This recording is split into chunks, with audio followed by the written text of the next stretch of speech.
get a drum as a toy for Christmas. Was one of the greatest innovators.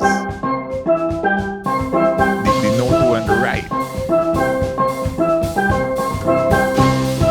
There's a whole yard full of fans.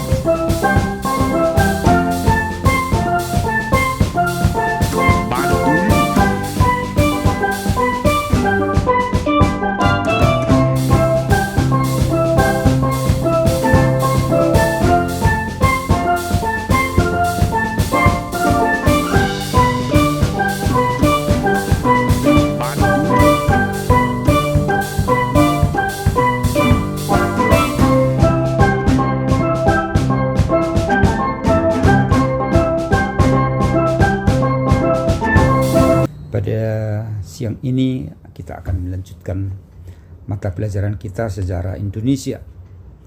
Bahwa pada minggu lalu kita sudah membahas tentang bagaimana asal-usul manusia di Nusantara itu ya di Indonesia.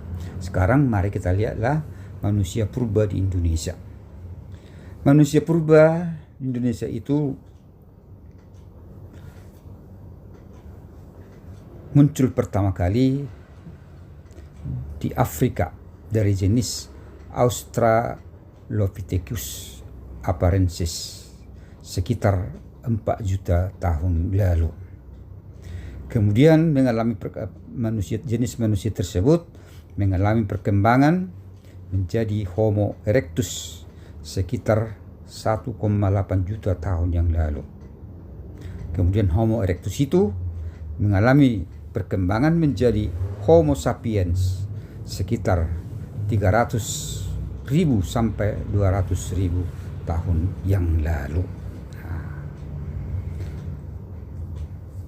Sekarang mari kita lihat manusia purba di Indonesia itu ada 3 jenis, yaitu Meganthropus. 1 Meganthropus palaeo-japanicus, yang kedua Pithecanthropus erectus, yang ketiga Homo.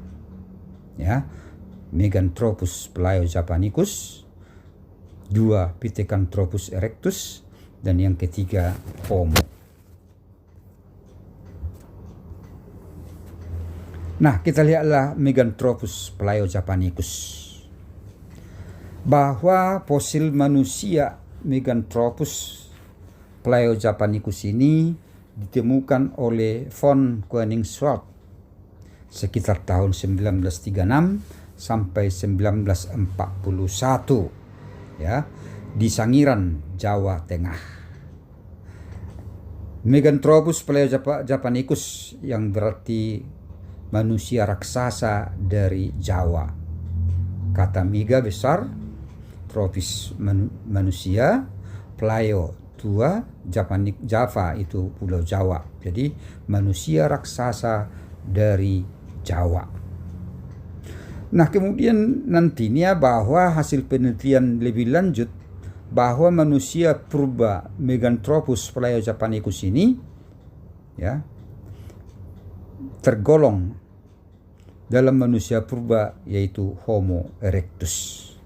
Apa yang menjadi ciri-ciri Meganthropus palaeo-japanicus?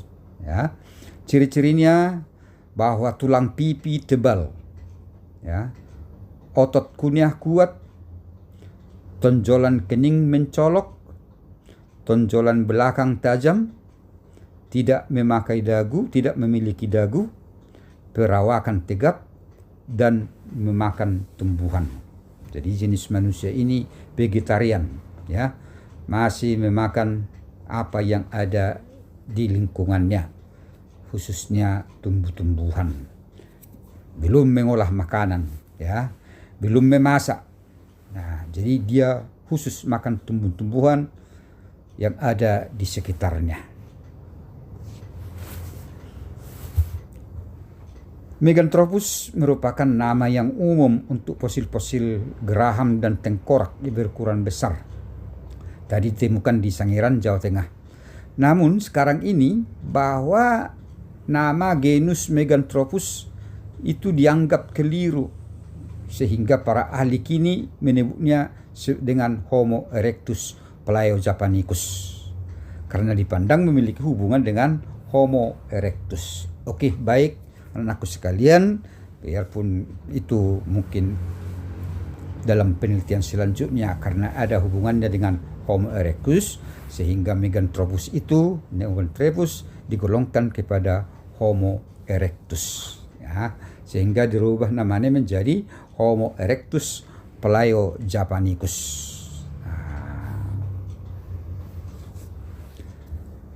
Kemudian masuk kita kepada jenis manusia yang kedua, yaitu fosil Pithecanthropus erectus. Ya, bahwa manusia ini nanti kita bagi-bagi Pithecanthropus. Satu Pithecanthropus erectus ditemukan oleh Eugene Du Bois tahun 1891 sampai 1892. Kenapa dikatakan Pithecanthropus erectus? Karena manusia ini manusia kera yang mampu berdiri tegak dan lurus. Itulah maka disebut Pithecanthropus erectus. Manusia kera berdiri tegak dan lurus. Apa yang menjadi ciri-ciri daripada jenis manusia Pithecanthropus erectus ini? Bahwa volume otaknya sekitar 900 cc. Ya, tengkoraknya pendek tetapi memanjang ke belakang. Kemudian tulang kening sangat menonjol. Tinggi badan berkisar antara 165 sampai 180 cm dan telah berjalan tegak. Itulah yang menjadi ciri daripada Pithecanthropus erectus. Nah, Pithecanthropus itu ada tiga. Satu Pithecanthropus erectus, ya kan? Pithecanthropus mojocertensis dan Pithecanthropus soloensis. Pithecanthropus mojocertensis ditemukan oleh von Koningswald dan Andozzo. Ciri-cirinya berbadan tegak, hampir sama ya, hampir sama miripnya semua. Ciri-cirinya semua. Mukanya menonjol ke depan, keningnya tebal, tulang pipi kuat. Itu untuk Pithecanthropus mojocertensis. Kenapa dikatakan Pithecanthropus mojocertensis? Karena ditemukan di Mojokerto oleh von Koningswald. Kemudian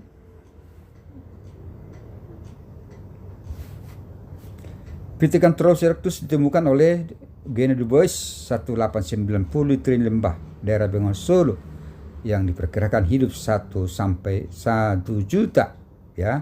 1 juta satu maksudnya itu ya, bukan 1 juta maksudnya bukan hanya 1 juta sampai 2 juta tahun yang lalu.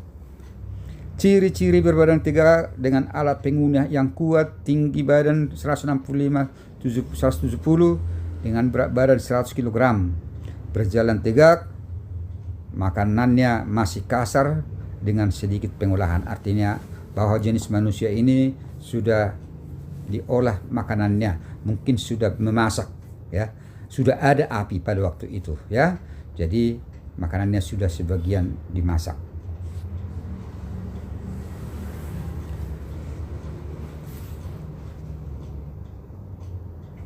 Nah, Pithecanthropus soloensis ditemukan oleh von Koningswald dan Oppenort di Ngandong dan Sangiran, Bengawan Solo tahun 1931 sampai 1933.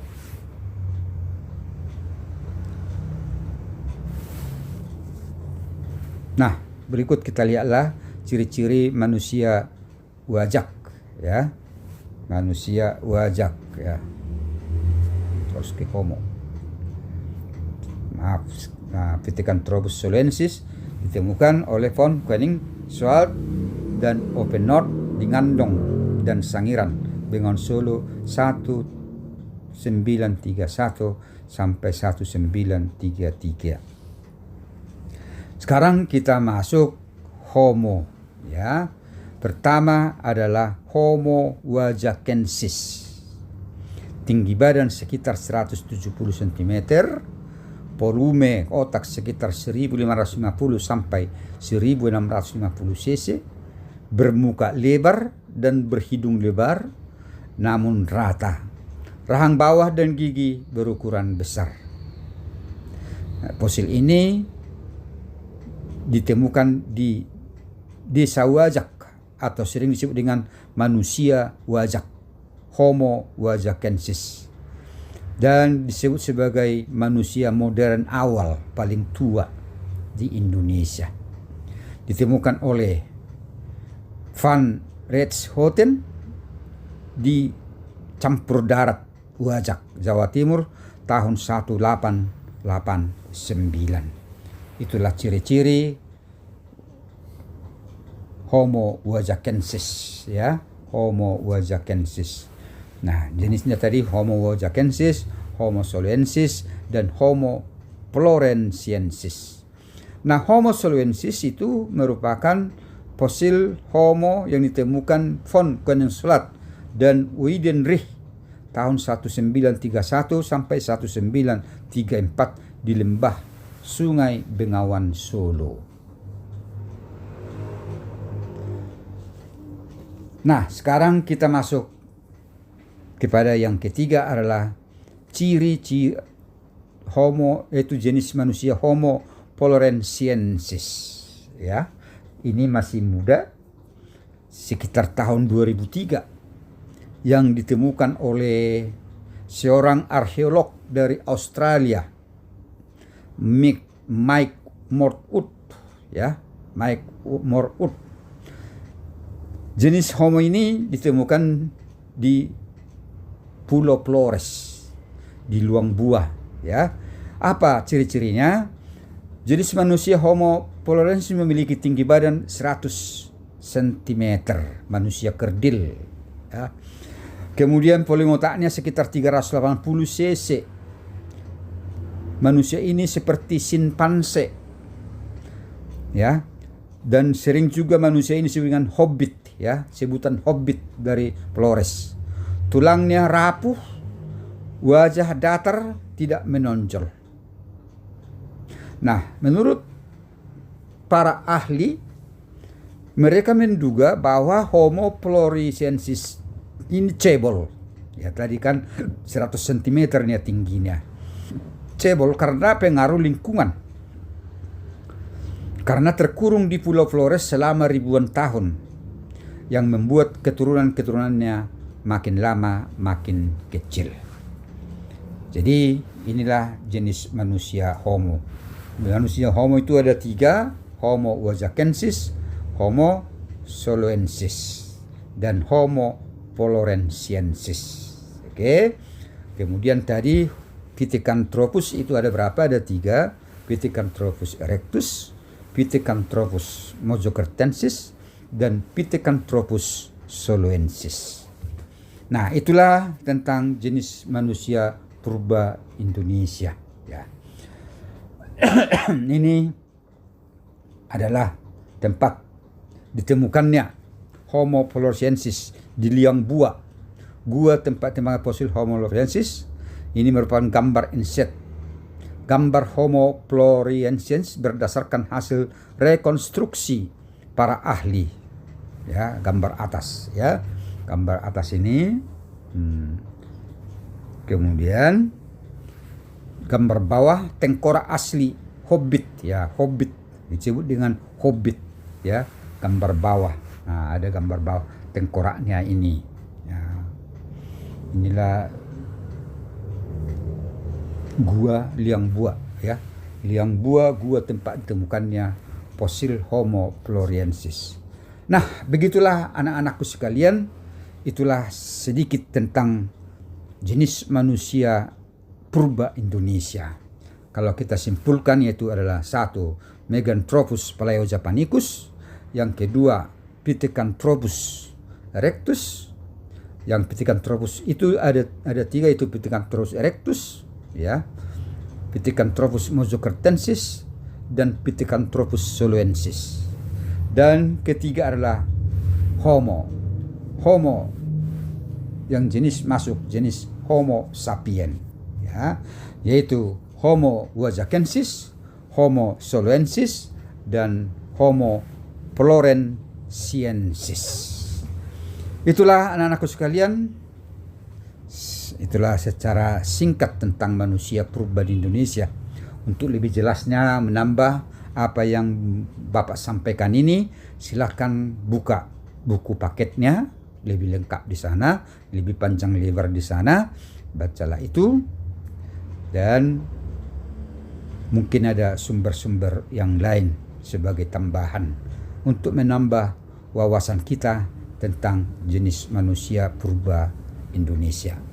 Demikianlah anak-anakku sekalian, tetaplah kita jaga kesehatan, tetap jaga jarak, tetap pakai masker kalau keluar rumah, kemudian jaga kesehatannya, dan tetap kita berdoa kepada Tuhan Yang Maha Kuasa, semoga pandemi ini cepat berakhir, sehingga kita nanti bisa bertemu di kelas sebagaimana mestinya. Baiklah anakku sekalian, sampai di sini pertemuan kita pada siang ini.